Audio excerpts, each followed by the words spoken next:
ട്രെയിനിൽ നിന്ന് യാത്രക്കാരൻ വലിച്ചെറിഞ്ഞ ചില്ലുകുപ്പി തട്ടി യുവാവിന് ഗുരുതര പരിക്ക്. പേരാമ്പ്ര സ്വദേശിയായ ആദിത്യന്റെ 2 പല്ലുകൾ നഷ്ടമായി.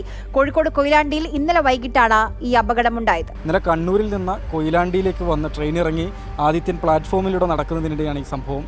തിരുവനന്തപുരം പോർബന്ദർ എക്സ്പ്രസ് ഈ സമയത്ത് കടന്നുപോയി. ആ ട്രെയിനിലെ യാത്രക്കാരനാണ് ഈ ചില്ലുകുപ്പി പുറത്തേക്ക് വലിച്ചെറിഞ്ഞ് ആദിത്യന്റെ മുഖത്ത് തട്ടിയത്. ആദിത്യന് സംസാരിക്കാൻ കഴിയുന്നൊരവസ്ഥയല്ല. ഡോക്ടർ പറഞ്ഞത് 1 വീക്കായിട്ടാണ് പറയാൻ പറ്റുന്നത്. വെച്ചാൽ 2 പല്ല് ഓൾറെഡി പോയിട്ടുണ്ട്. ഒരു പല്ലിൻ്റെ റൂട്ട് അവിടെ ഉണ്ടെന്നാണ്, അത് ഇളകുന്നുണ്ട്. അപ്പോൾ അത് മോണ കട്ട് ചെയ്ത് ഇംപ്ലിമെൻറ്റ് ചെയ്യേണ്ടി വരും, സ്ക്രൂ ചെയ്തിട്ട് അതാണ് പറഞ്ഞത്. എറിഞ്ഞത് ആരാണെന്നറിയാൻ യാതൊരു മാർഗ്ഗവുമില്ല. വളരെ ബോധേടാവേണ്ട കാലമാണ്. കാരണം വെച്ചാൽ ഒരാളെ ഒരു ചെറിയൊരു അശ്രദ്ധയാണ് ഒരു ജീവൻ തന്നെ നഷ്ടപ്പെടുന്നതിന് കാരണമാകുന്നത്. കാരണം ഇതിപ്പോൾ ഒരു ജസ്റ്റ് ഒരു പല്ലിന് പറ്റിയെങ്കിലും അതിനേക്കാൾ കൂടുതൽ വേറെ എങ്ങോട്ടെങ്കിലും പറ്റുകയാണെങ്കിൽ ഒരാളെ ജീവിതം തന്നെ പോകുന്നൊരവസ്ഥയാണ് ഉണ്ടാകുന്നത്. ആളെ അറിയാനോ കണ്ടെത്താനോ പറ്റുന്നില്ല. അവിടെയാണ് അതിൻ്റെ ഏറ്റവും വലിയൊരു വിരോധാഭാസം. കാരണം വെച്ചാൽ ഈ കൊയിലാണ്ടി സ്റ്റേഷനിൽ ഒരു CCTV പോലും അവിടെ കാണുന്നില്ല എന്നാണ് അന്വേഷിച്ചപ്പം പറഞ്ഞത്. CCTVൻ്റെ പണി അവിടെ നടക്കുന്നേ ഉള്ളൂ എന്നാണ് അറിയാൻ പറ്റിയത്.